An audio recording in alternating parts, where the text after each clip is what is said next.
traders, Mark Chapman here, the creator of the trademark Trap Traders concepts. Welcome to today's Trap Traders Trade of the Day analysis. Today's date is Monday the 5th of June 2017, and the trade we're going to take a look at today is a structure failure trap of sorts. A bit of a multiple structure failure trap in here, and what's important always to understand is the context of the market prior to the trap occurring. So you've got a market that makes new highs. This is a very strong move, would have looked very enticing, very seducing, inducing, and then you've got price pulling back into that prior level of resistance.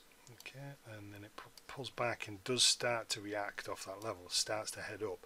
But as you can see, no sooner did it do that, it then collapses strongly, trapping those traders within that wick and within those failed retracements. That's what a structure failure is. There are different types of structure failures, but that's essentially the basics of it. It's a retracement that doesn't follow through, but critically what it does do is it shows itself as if it was going to. It presents like it would woodwork and woodwork and that's the gaff, that's the trick, because what that does is that tempts you in to take some risk because you believe it's going to continue. At that point of making the decision as to whether or not to enter into a trade, if you've done your analysis, or you've got a market break into new highs and then it pulls back into some prior resistance, the idea is that then becomes new support, right? Resistance, support.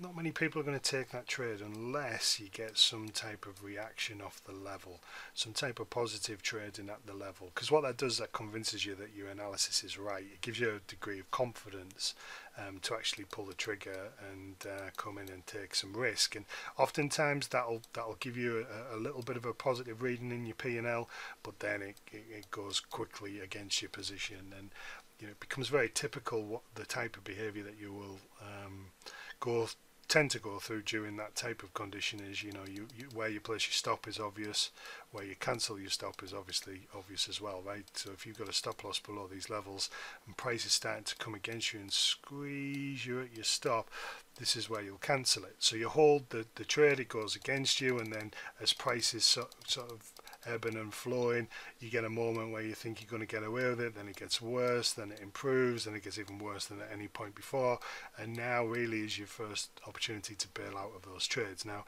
if you were taking this trade and being obviously a buyer in there, then in order to exit over here you must sell to do that. It's always the opposite transaction, so sell essentially to exit that losing trade at break even, right? Be second best trade in the book. Now not only that, you've got to take into consideration you've got traders off this bottom edge. If you've got a level of support as price comes into the level, you want to take on board these traders' behavior as well, because if you were a buyer down here, where may you consider taking some profit if you were long in here? Okay, if you bought at this level of support, well, I would suggest you're going to look to probably take profit in this vicinity, and you might not be certain that it's going to get above that level, so you're going to start trying to take some profit off the table, and that's also going to add to the supply demand equation, right? It's going to increase the supply at that level, because those traders who are buyers down here must also sell to exit when they want to realize the profit in the trade. So another reason why there will be some supply there, and there are other reasons as well. So net what it does is it adds weight to the fact that there should be some supply in this area. Now you don't just want to allow price to come up to the level and then as it sells off jump in.